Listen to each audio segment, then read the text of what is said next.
All right, so we're still discussing the characteristics that all living organisms share in common. And number four on the list, and by the way, these are listed in no particular order, is that living things obtain and use energy. You have to have energy to build proteins. You have to have energy to copy your DNA. Energy is required for your cells to divide. And for animals, we need energy to move and interact with our environments. So all living things have to have energy.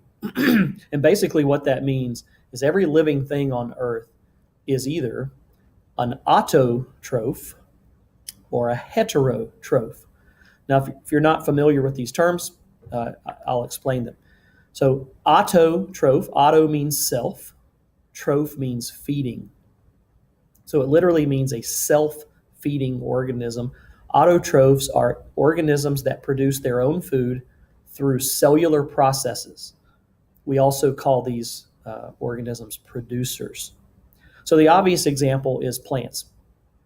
Plants, as you probably know, utilize energy from the sun, and they use that energy to convert very simple compounds, water and carbon dioxide, into food, into glucose, which is a sugar that plants use for food. So we're talking obviously about photosynthesis.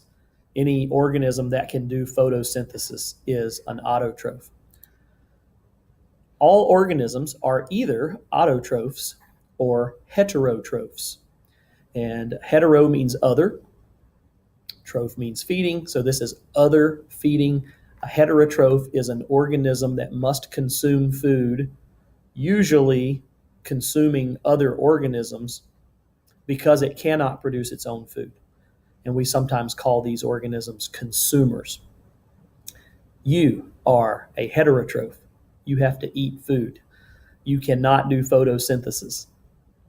Animals and fungi are heterotrophs. Now you might think, well, wait a minute.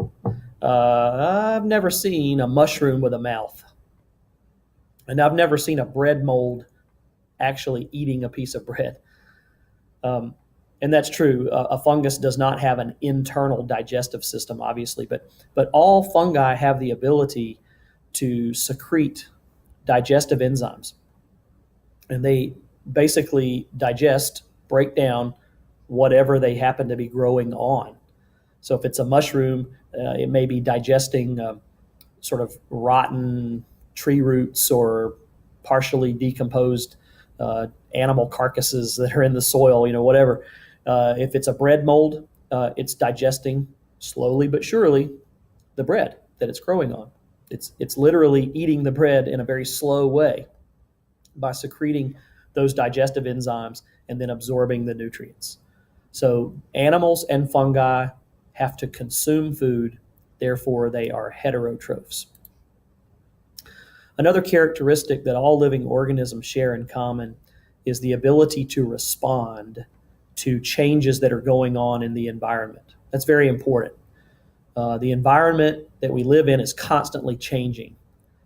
Things are happening that could be threatening or that could be harmful, and we have to be able to respond to those in order to avoid danger, to access food, and so forth. And so it's pretty easy to see how animals do this. And I'm using humans as an example, just a real obvious example. If you're in the kitchen cooking dinner, got the stove on, and maybe you're also talking on the phone with a friend, and so you're a little bit distracted, and you accidentally touch the burner, the hot burner on the stove. Well, what's going to happen is the pain receptors in your hand are going to fire a message down a sensory neuron that's going to travel up your arm and eventually to your spinal cord.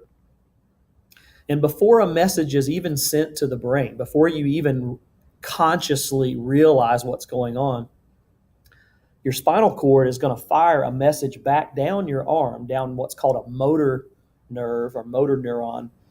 And that's going to stimulate your biceps muscle to contract. And you're going to yank that hand off the stove very quickly. This is called a reflex arc. And then and only then is a message going to be sent to the brain. And then you're going to realize, oh my gosh, that hurt. And maybe I need to go to the emergency room. But that sort of a reflex arc allows animals to respond very quickly to potentially damaging stimuli. So, what about organisms that do not have a brain, do not have a nervous system? How can they respond to a stimulus? So, let's look at a plant example. And you've probably observed this before. You might not have realized what was going on, but if you have a house plant that's growing by a window in your home, maybe it's sitting on a table and it's always right next to that same window, and it's only receiving sunlight from one direction. Over time, over weeks, maybe months, the plant will alter its growth pattern so that it starts to sort of bend and grow towards the light. And so if you know anything about tending houseplants, you know that you need to rotate the plant periodically. Otherwise, it's going to grow crooked. This phenomenon is called phototropism. And, the plant doesn't have a brain. It's not like the plant is thinking, well, I need more sunlight. I'm going to lean towards the window.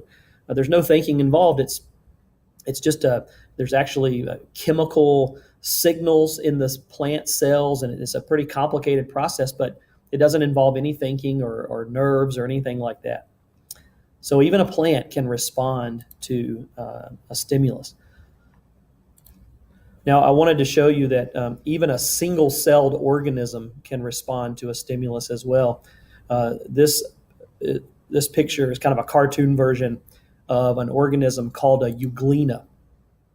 And these are commonly found in pond water, lake water.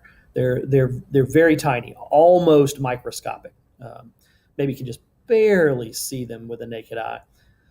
They are green. They have little structures inside called chloroplasts, just like plant cells, and so that allows them to do photosynthesis. They use energy from the sun to make food. And so obviously this organism needs to be able to move into areas where there's plenty of sunlight so that they can do photosynthesis.